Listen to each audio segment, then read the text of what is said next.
L'alimentation est bon marché. Elle est même bradée selon certains.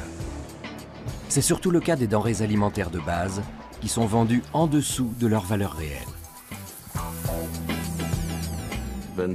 Si le prix est le facteur déterminant et si tout le monde est dans la même dynamique, il va de soi que les prix vont chuter. Mais au fait, comment fixe-t-on les prix? À vrai dire, les producteurs n'ont pas grand-chose à dire. C'est le distributeur qui fixe les prix. L'Union européenne subventionne les denrées alimentaires depuis des dizaines d'années. Dans quelle mesure nos gouvernants influencent-ils les prix? On utilise de l'argent public pour maintenir les prix au plus bas. S'il n'y avait pas d'aide, il n'y aurait plus d'exploitation en France. Quel pouvoir ont les consommateurs? En fin de compte, on n'est pas toujours prêt à mettre le prix.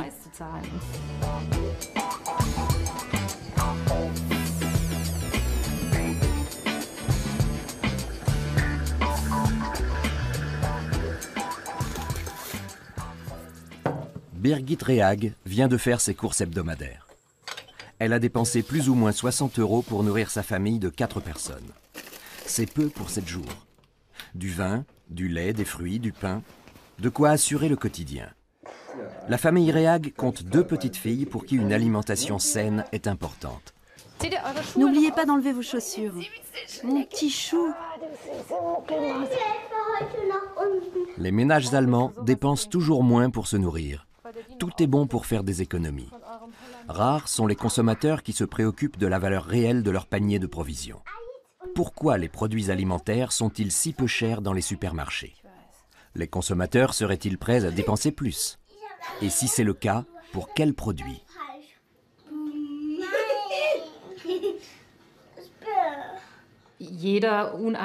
Évidemment, tout le monde préférerait consommer des produits sains issus de l'agriculture biologique.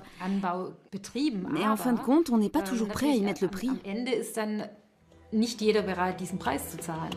Birgit Rehag fait régulièrement ses courses dans ce magasin Edeka à Hambourg. On y trouve les marques habituelles, mais aussi les produits propres à l'enseigne, à des prix bien plus attractifs. En nous limitant à certains articles pris au hasard, nous tentons de comprendre d'où ils proviennent, comment ils sont fabriqués et pourquoi ils sont si bon marché. Nous commençons par le rayon fromage. Les vitrines sont pleines de spécialités fromagères françaises dont Birgit Rehag raffole. L'un des plus gros fournisseurs est le groupe Lactalis, avec sa marque phare Président. Le camembert vaut 2,49 €. Il est fabriqué en Normandie.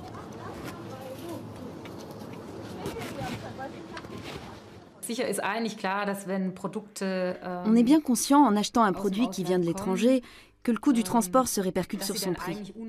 Mais ça ne m'empêche pas de choisir un fromage juste parce qu'il me plaît.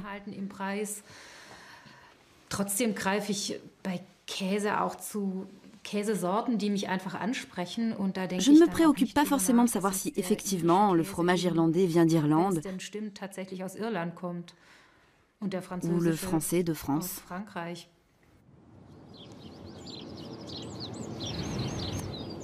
Nous sommes à Longué-Jumelles dans le Maine-et-Loire, dans une exploitation somme toute classique. La plus grande partie du lait produit ici va servir à la fabrication des fromages Président. Mais la ferme n'est pas rentable.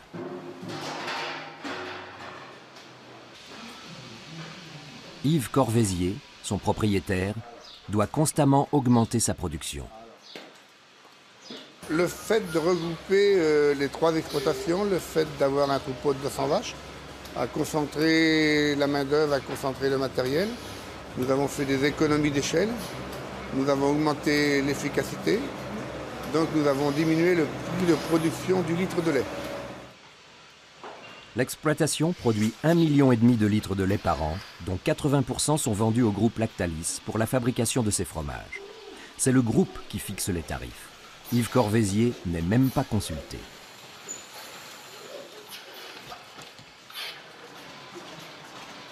Le prix, aujourd'hui, le prix de base, c'est 285 € la tonne, c'est-à-dire 28 centimes d'euros le litre. C'est le même prix que je vendais le lait quand je me suis installé en 1981.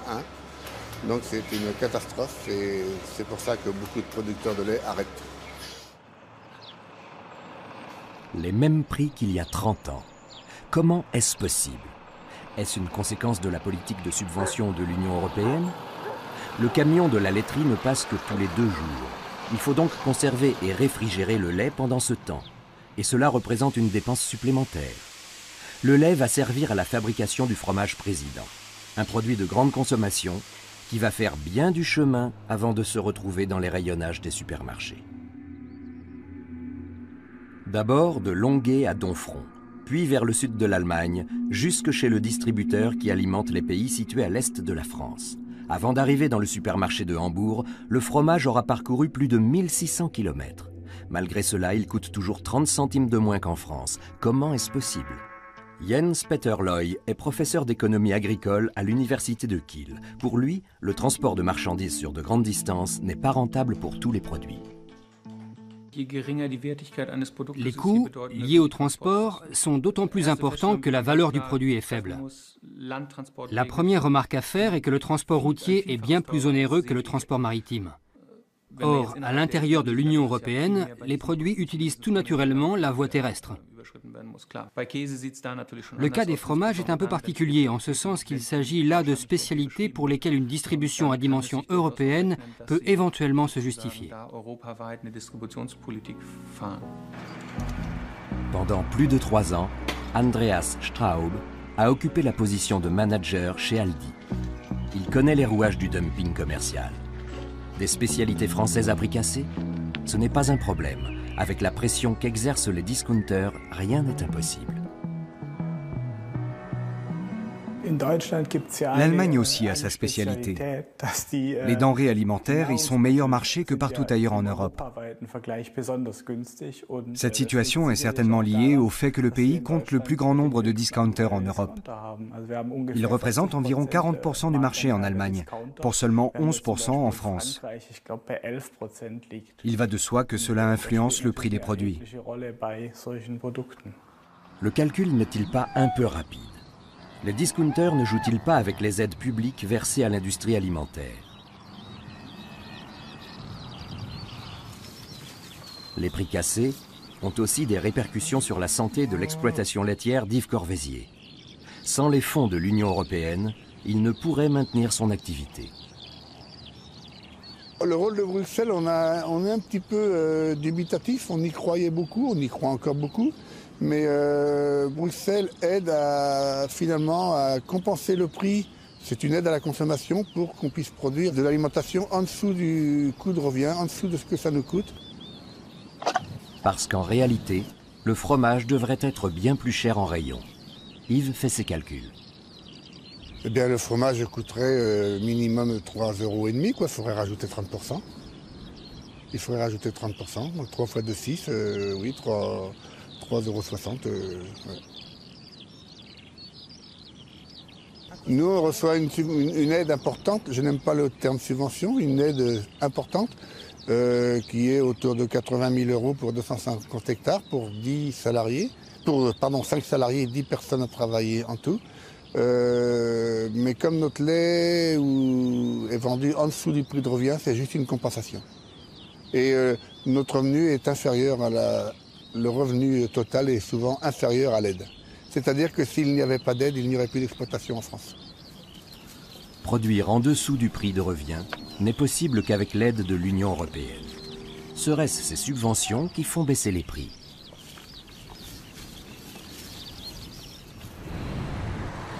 Les aides agricoles existent depuis les années 1950. Elles sont un mélange compliqué de subventions bien intentionnées et de concessions accordées au lobby des syndicats agricoles. Le but était de venir en aide aux petits exploitants agricoles en leur assurant des revenus suffisants de façon à ce qu'ils n'abandonnent pas leurs terres pour aller chercher des salaires plus attrayants à la ville. Brigitte Halfter fait partie d'un groupe de journalistes qui tentent de démêler l'écheveau complexe des systèmes de subvention.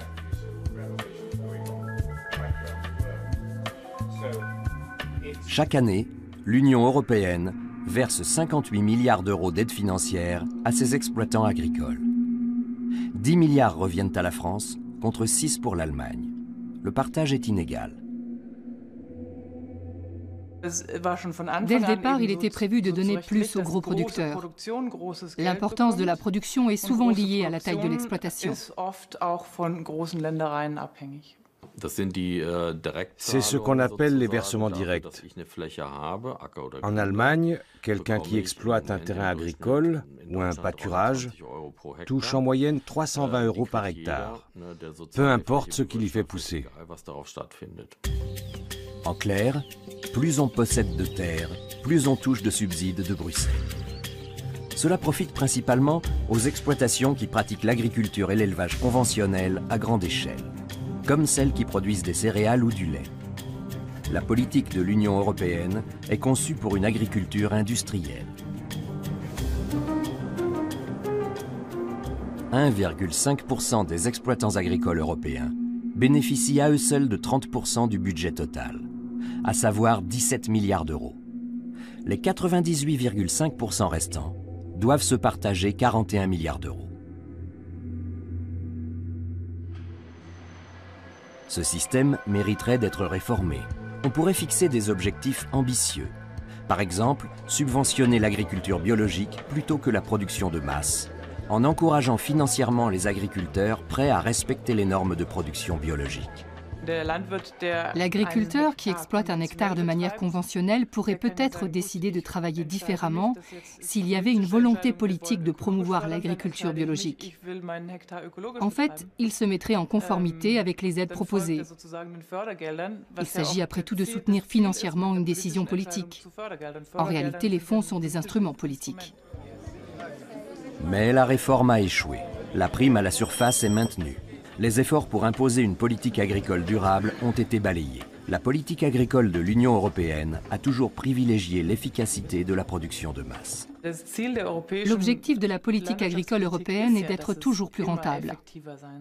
Il faut gagner en productivité pour être toujours plus rentable. C'est écrit dans les traités. Je crains qu'il ne reste pas grand-chose d'écologique dans cette réforme agricole et qu'on perde à nouveau 7 ans. Le bon vieux système d'arrosage qui veut que quiconque possède un terrain obtienne de l'argent devrait subsister aux dépens des producteurs biologiques, qu'on aurait pu et qu'on aurait dû encourager.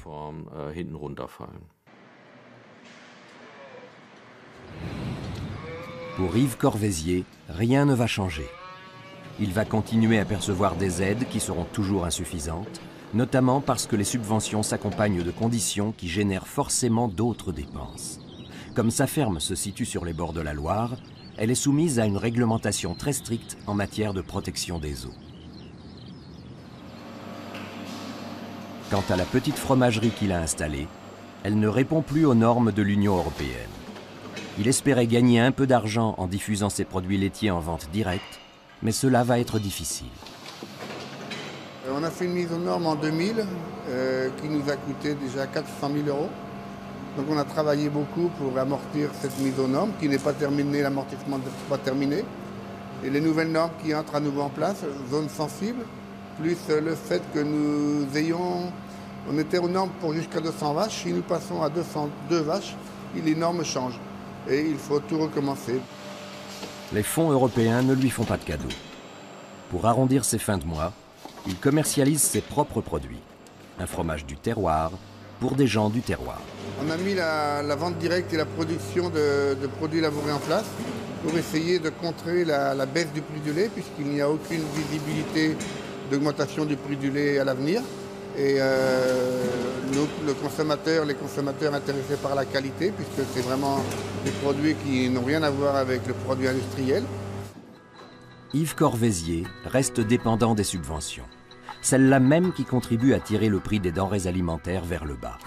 Les agriculteurs sont pris dans un cercle vicieux.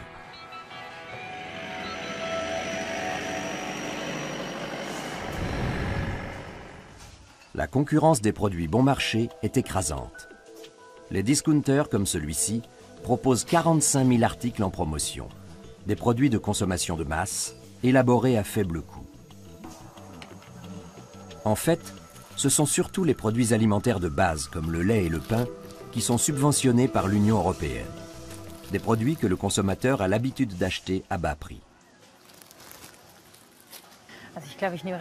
Je choisis toujours un peu les mêmes produits. L'emballage ne m'influence pas beaucoup. Je fais attention, si quelque chose me plaît, j'en vérifie le prix. Il m'arrive de reposer un produit si je le trouve trop onéreux. Je crois qu'on assiste à un phénomène de prise de conscience progressive. En tout cas, il y a une clientèle attentive à l'origine des produits et à leurs ingrédients. Mais il me semble tout de même que pour la grande majorité des consommateurs, cela n'a aucune importance. Ceux-là ne fréquenteront que les discounters et achèteront systématiquement ce qu'il y a de moins cher. Ils sont le fonds de commerce des discounters. Personne ou presque ne s'interroge sur la façon dont un prix est établi. Le processus qui détermine le prix final reste toujours un mystère.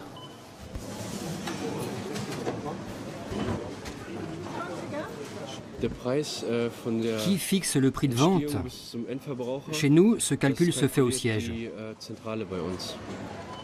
Edeka dément par écrit. Le siège se contente de proposer des prix indicatifs. Ceci résulte d'un ensemble de facteurs. Alors, qui décide vraiment? Qui participe à la fixation des prix? Quel est le véritable pouvoir des discounters?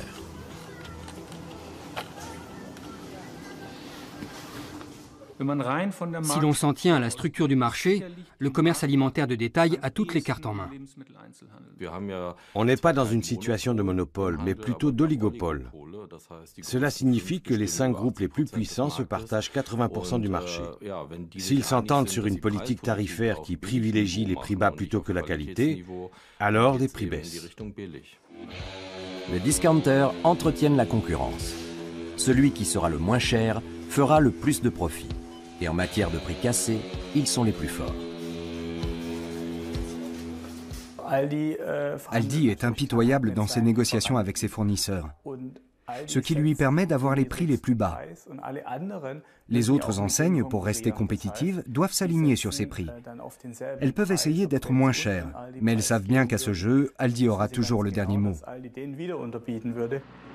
Andreas Straub nous décrit un système qu'il ne voulait plus cautionner. En tant qu'ancien chef de secteur chez Aldi Sud, il connaît l'âpreté des méthodes de négociation du groupe. Les agriculteurs, tout comme les producteurs de produits de grande consommation, ne pèsent pas lourd face à un géant comme Aldi.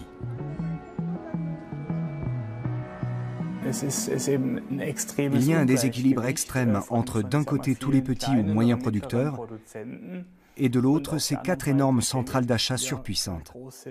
Il ne peut pas y avoir de négociation équitable.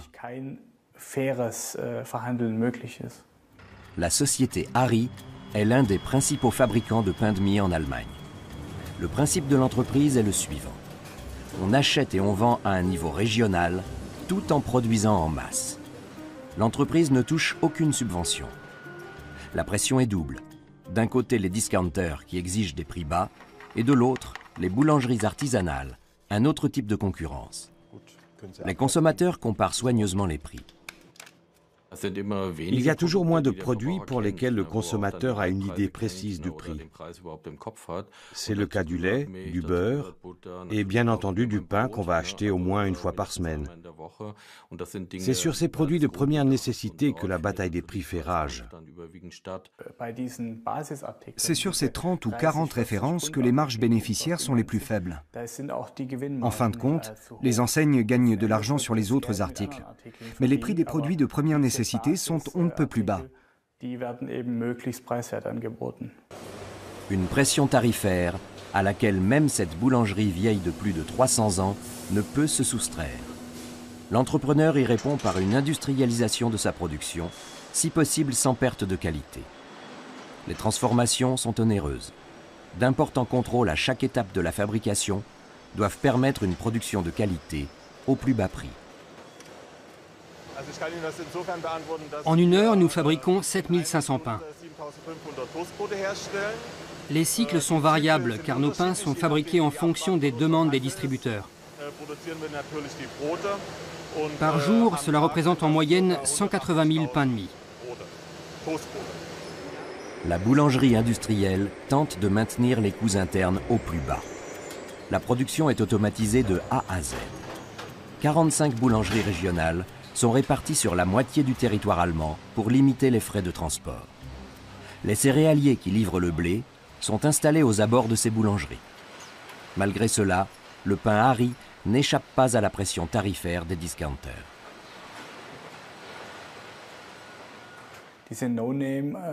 Les produits à marque d'enseigne représentent une terrible concurrence pour les autres marques. Finalement, c'est le client qui décide. Un produit bon marché ou plutôt quelque chose de plus cher. Dans quelle mesure une boulangerie industrielle peut-elle déterminer le prix auquel son pain va être vendu dans un supermarché?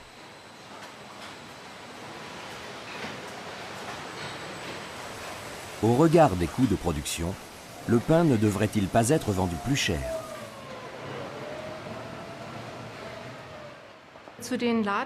Concernant le prix de vente en magasin, je ne peux rien vous dire. Cela se négocie entre notre service commercial et notre partenaire. Nous n'intervenons pas dans ces négociations. Il se trouve que les commerçants de détail achètent aussi de la farine. Ils revendent les paquets au kilo et cela influence aussi le marché. Les acheteurs connaissent bien le prix de la farine et utilisent leurs connaissances dans leurs négociations avec les boulangeries, par exemple. Franz Engelke a une longue expérience dans le commerce du pain. Il est le porte-parole des moulins Schüttmühle qui, entre autres, fournissent la boulangerie Harry en farine. Les moulins transforment 150 000 tonnes de céréales par an. Des céréales récoltées à moins de 150 km de là. Une fois de plus, pour réduire les dépenses, on privilégie les produits régionaux.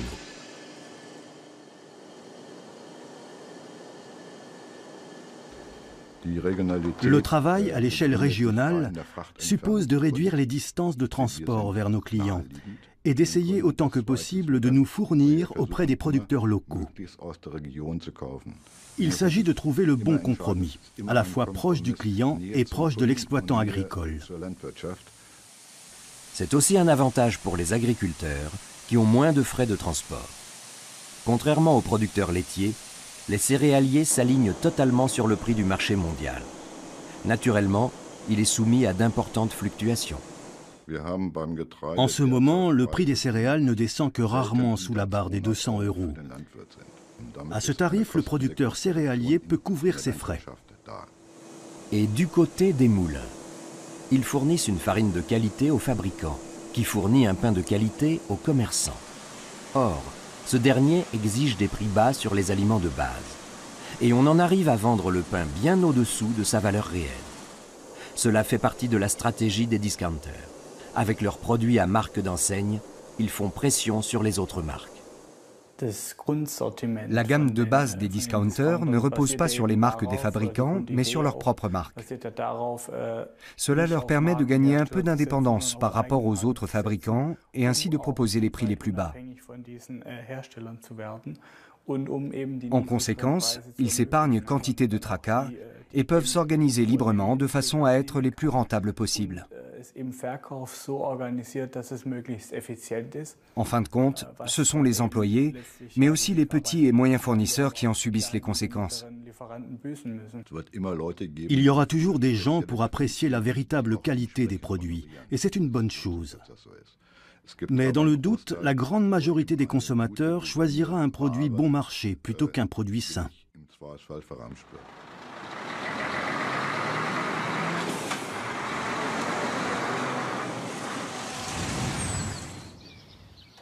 Depuis des années, les agriculteurs biologiques essaient de s'opposer à cette tendance. Ils proposent des prix équitables et une production respectueuse de l'environnement et des besoins des animaux. Ils séduisent de nombreux consommateurs. Mais ici aussi, la guerre des prix fait rage. Les produits biologiques sont soumis aux mêmes conditions de commercialisation que les autres. Ce n'est pas parce qu'un produit est biologique qu'il sera commercialisé différemment des autres. Vous allez rencontrer les mêmes experts en marketing et les mêmes marchands au cours des négociations. Ce ne seront peut-être pas les mêmes individus, mais ils auront le même type de discours. Dans le secteur de l'alimentation biologique, les concurrents observent les prix de leurs voisins comme ailleurs. Les enseignes se livrent la même guerre des prix et s'alignent les unes sur les autres. C'est indéniable.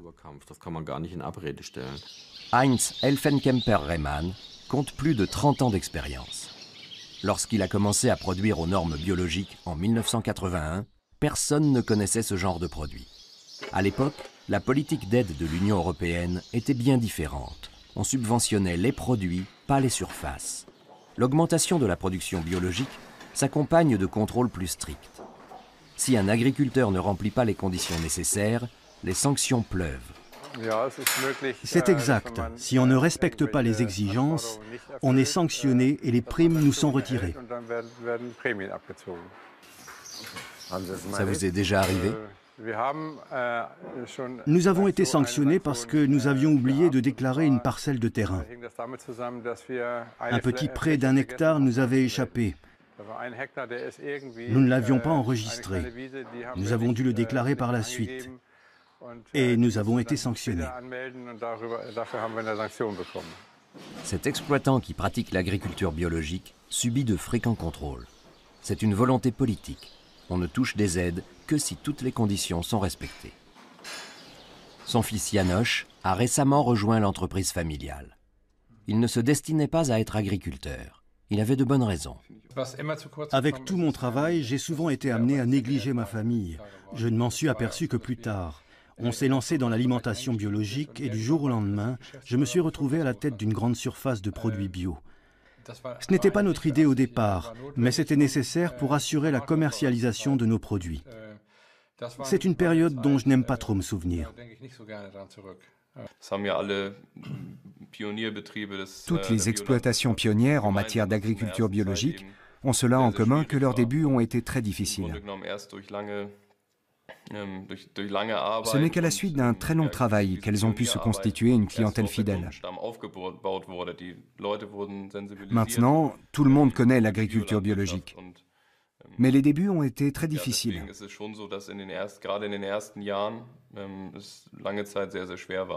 À l'époque, on parlait peu d'agriculture biologique et les prix étaient extrêmement élevés. La lutte acharnée pour trouver les clients a fini par payer. Encore un mérite de la ferme du Hamfelderhof. Maintenant, une nouvelle lutte s'engage, celle des prix et de la qualité. Je considère plutôt comme un avantage le fait que le bio soit plus commercial et qu'on puisse en trouver un peu partout. Ça peut aussi être un inconvénient parce que les contrôles se multiplient et aussi parce qu'une grande partie de la production ne se fait plus en Allemagne. On importe des produits de l'étranger et la qualité s'en ressent. Les discounters proposent également des produits biologiques et bien entendu cela joue sur les prix. Nous accompagnons Birgit Rehag au rayon laiterie. Elle veut un lait de qualité pour ses enfants. Dans la jungle des marques, le choix est difficile. Birgit Rehag veut du lait bio. J'aurais naturellement tendance à choisir la marque bio de Edeka, mais je suis prête à changer. Je veux bien essayer autre chose si je sais que ça en vaut la peine. S'il s'agit d'un produit régional fabriqué dans le respect des principes de développement durable, alors je veux bien l'essayer, quitte à dépenser un peu plus d'argent. À notre demande, Birgit achète aussi du lait produit au Hamfelderhof. Le litre coûte 30 centimes de plus que celui de Edeka. Ce que Birgit ignore, c'est que les normes écologiques des deux produits ne sont pas du tout les mêmes. Nous procédons à un test. Le mari de Birgit ne connaît pas le lait du Hamfelderhof. Lequel choisira-t-il ?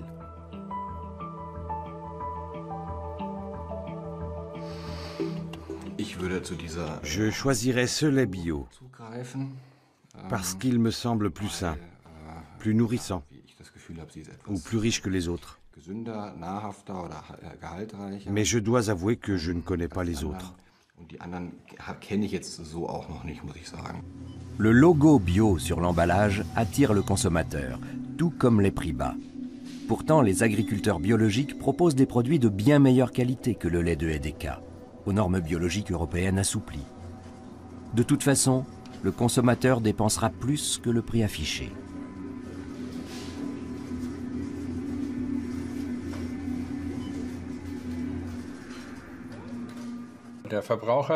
Finalement, c'est le consommateur qui subventionne tout. On utilise de l'argent public pour maintenir les prix des denrées alimentaires au plus bas. Si le consommateur disposait de cet argent, il pourrait dépenser plus pour ses courses. C'est vraiment n'importe quoi. En tant qu'économe, je dirais qu'il faut définir une période d'adaptation. Une telle politique doit être limitée dans le temps. Il faut un jour y mettre un terme. Or, aucune date n'est envisagée pour le moment. Les coûts de production du lait biologique sont extrêmement élevés. Heinz Rehmann touche 40 000 € par an de l'Union européenne. Il est dépendant de ces subventions. Les vaches ne prennent leur douche qu'à 38 degrés, précisément. Sans elles, il ne pourrait pas poursuivre son activité. C'est le cas de toutes les exploitations agricoles qui ne font pas partie des 1,5% d'exploitations industrielles. Une exploitation conventionnelle réalise environ 50% de son chiffre d'affaires grâce aux subventions de l'Union européenne. C'est un facteur déterminant de ses revenus dont elle ne pourrait pas se passer du jour au lendemain.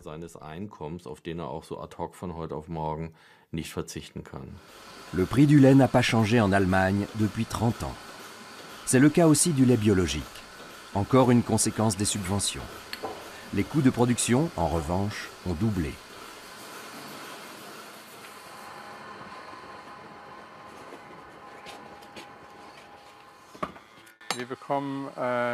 On touche 42 centimes au litre.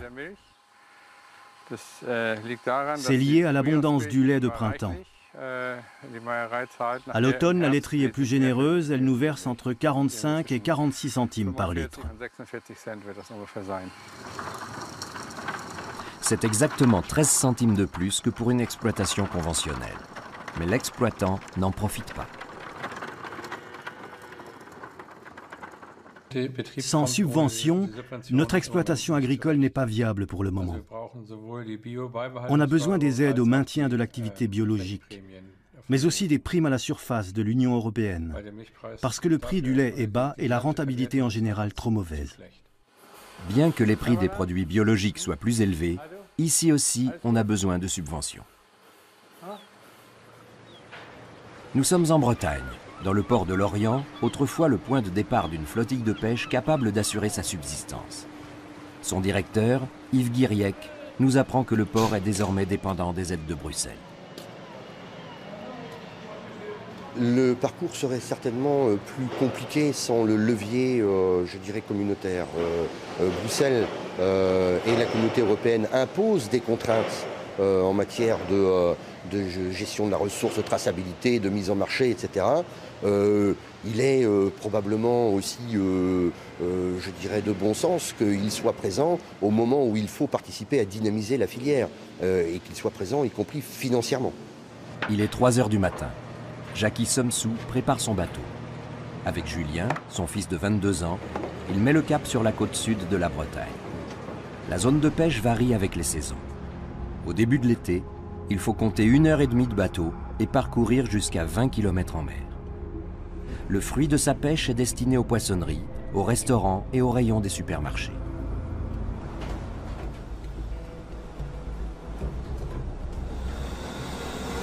On fait partie d'une sorte d'association, si tu veux, qui s'appelle Norma Pêche. Quand notre poisson est beau, si tu veux, ils leur mettent une sorte de petit écusson, un pins, dans l'ouïe, qui te prouve la qualité du poisson. Jackie Somsou joue la carte régionale. Il ne touche de fonds européens que pour réparer son bateau.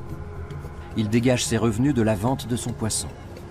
Le système fonctionne parce qu'il se limite à un niveau régional.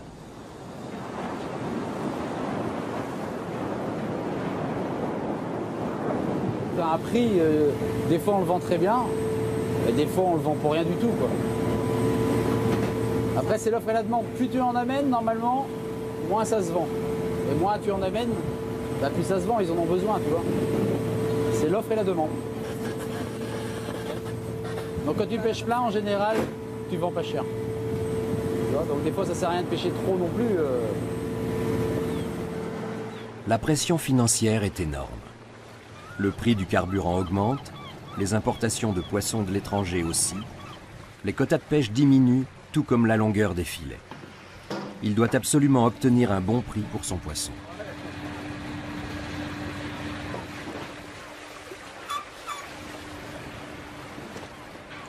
Donc moi la pêche d'aujourd'hui, donc la pêche de lundi va être vendue demain matin, enfin cette nuit. Là, ce sera la vente de mardi matin en fait.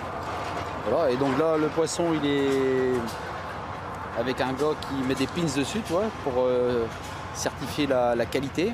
Après le poisson va aller dans un frigo. Et cette nuit, à partir de 3h30 du matin, ça va passer à la vente informatique. Et là tu as tous les acheteurs qui sont tous répertoriés là. Qu'il s'agisse de pain, de lait, de fromage ou de poisson, de plus en plus de producteurs d'aliments de base privilégient la qualité et la proximité. C'est aux acheteurs de faire leur choix. Un produit industriel de masse ou un produit artisanal. Les prix suivent la loi de l'offre et de la demande, pas le montant des subventions. Mais nous, à notre niveau, notre poisson, si tu veux, c'est la petite pêche artisanale. Tu vois bien, c'est un petit bateau, un petit équipage. On ne pêche pas des grosses quantités. Notre poisson, il a une traçabilité, il a un suivi. Il est juste vendu, enfin, il est juste acheté par des poissonniers et ça va directement au consommateur. Il ne passe pas dans des usines de traitement ou quoi que ce soit, quoi, tu vois. La pêche peut aussi se faire de manière industrielle. Et les industriels, en fait, dont le métier consiste à produire des plats élaborés, destinés à une consommation autre que purement le frais, évidemment cherchent, je dirais, leur production un petit peu aux quatre coins du monde. Hein, c'est pas évidemment du produit qui est puisé, je dirais, à l'Orient tous les jours. Non, c'est du produit qui vient de toutes les destinations, de tous les pays du monde. Là où on produit du poisson, c'est forcément un marché aujourd'hui qui est mondial et ces industriels-là s'adressent plutôt à ce marché. Les pêcheurs comme Jackie ne s'en sortent que parce que le poisson frais est considéré comme un produit régional de qualité.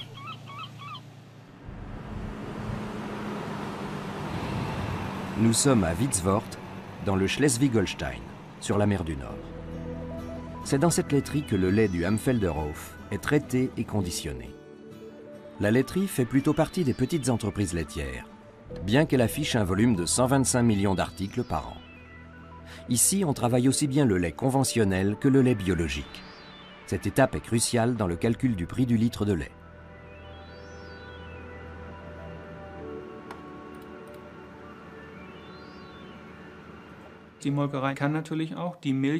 La laiterie peut très bien transformer le lait en beurre ou en lait en poudre. Ces produits sont facilement exportables et cela contribue aussi à déterminer un prix plancher pour le commerce de détail. Même s'ils en avaient le pouvoir, les producteurs laitiers ne pourraient pas forcer la main des laiteries. Celles-ci retireraient leurs produits du marché. Les exploitants du Amfelder Hof connaissent bien les règles. Ils défendent des prix fixés par la laiterie. La collaboration fonctionne, mais on reste vigilant. Il ne s'agit pas pour le Amfelder Hof de voir son lait bio mélangé à d'autres laits. C'est essentiel pour nous que le lait que nous livrons ici soit traité, transformé et conditionné séparément. C'est une exigence de base pour pouvoir collaborer avec la laiterie de Witzwort. Plus la laiterie est importante, moins les contrôles de qualité sont efficaces. C'est un point crucial pour le Amfelder Hof, qui produit relativement peu. Les producteurs biologiques sont dépendants de la pureté de leur lait. C'est le seul moyen pour eux de conserver le label de qualité bio.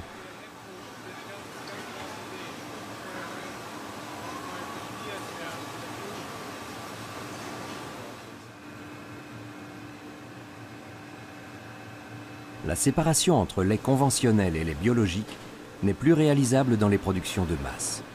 Les producteurs laitiers gagneraient en indépendance s'ils disposaient de leur propre laiterie.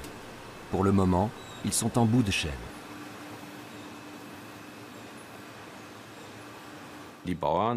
Les agriculteurs occupent la position la plus faible dans le système. Ils subissent d'abord la loi des gros industriels et ensuite celle de la grande distribution. En fin de compte, c'est la distribution qui fixe les prix, peu importe la qualité du lait. C'est aussi elle qui gagne le plus d'argent dans la transaction. Le calcul est facile et transparent. Le producteur perçoit 30 centimes par litre de la laiterie.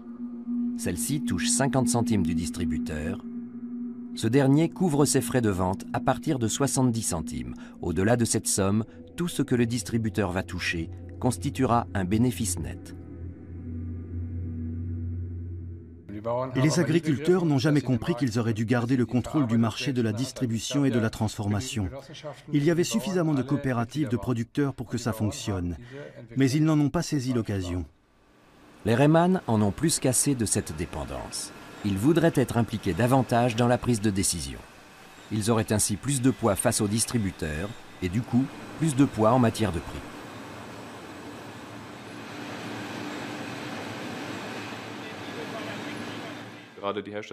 Les gens comme nous, qui commercialisons nos propres produits, ne représentent que de faibles parts de marché. La plupart des laiteries ne sont plus capables de répondre à nos besoins. Et c'est la raison pour laquelle il est indispensable que nous poursuivions notre développement. Nous envisageons, nous et les agriculteurs avec lesquels nous sommes associés, de créer notre propre structure. Cela signifie que vous voulez créer votre propre laiterie pour être indépendant? Absolument. Mais là encore, il faudra compter sur les subventions pour couvrir les frais.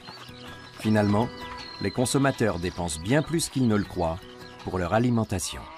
Un consommateur paye à différents niveaux. D'abord, il achète son produit dans un magasin à bas prix.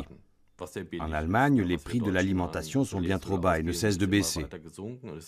Ensuite, en tant que citoyen européen, il verse en moyenne 100 € par an pour la politique agricole européenne. Et ensuite, il doit encore couvrir les frais liés à l'agriculture conventionnelle. Ces frais devraient en réalité être inclus dans le prix des produits. Chaque Européen paie 33 centimes par jour d'impôts pour financer le système de subvention et 83 centimes par jour pour lutter contre les conséquences écologiques de l'agriculture conventionnelle. La pollution des eaux, par exemple. Cela représente la coquette somme de 417 € par an. Des coûts cachés qui devraient se répercuter sur le prix des aliments. Si les subventions européennes venaient à disparaître, les prix actuels pourraient augmenter. Mais les consommateurs seraient-ils d'accord? Pourquoi pas, si on a la garantie que l'allègement tarifaire se répercutera effectivement sur les ménages? Il ne faudrait pas qu'on supprime les subventions, que les aliments soient plus chers et qu'on continue à payer parce que l'argent est utilisé ailleurs. D'un point de vue économique, je m'y opposerai clairement. Il s'agit là d'aides découplées. Le prix du litre de lait ne changera pas si on supprime ces subventions. Cela n'entraînera pas de bouleversement majeur. Si vous pensez qu'en supprimant ces subventions aujourd'hui, vous condamnez toutes les exploitations de moins de 300 hectares à court terme, vous vous trompez. Ce ne sera pas le cas. Ça, c'est le point de vue d'un économiste. En attendant, les fonds européens seront toujours versés, les produits alimentaires seront toujours subventionnés et les prix vont continuer de baisser. Dans l'ensemble, le système ne devrait pas connaître de réformes structurelles majeures durant les 7 prochaines années. Lorsque les très grosses exploitations qui touchent des millions de subventions licencient leurs employés en hiver, parce qu'ils ne peuvent pas ou plutôt ne veulent pas continuer à les faire travailler, il ne faut pas les encourager. Ce genre de choses me dépasse. En fait, on ne finance pas l'agriculture paysanne, on finance l'agro-industrie. Malheureusement, c'est là que se trouvent les lobbies les plus puissants.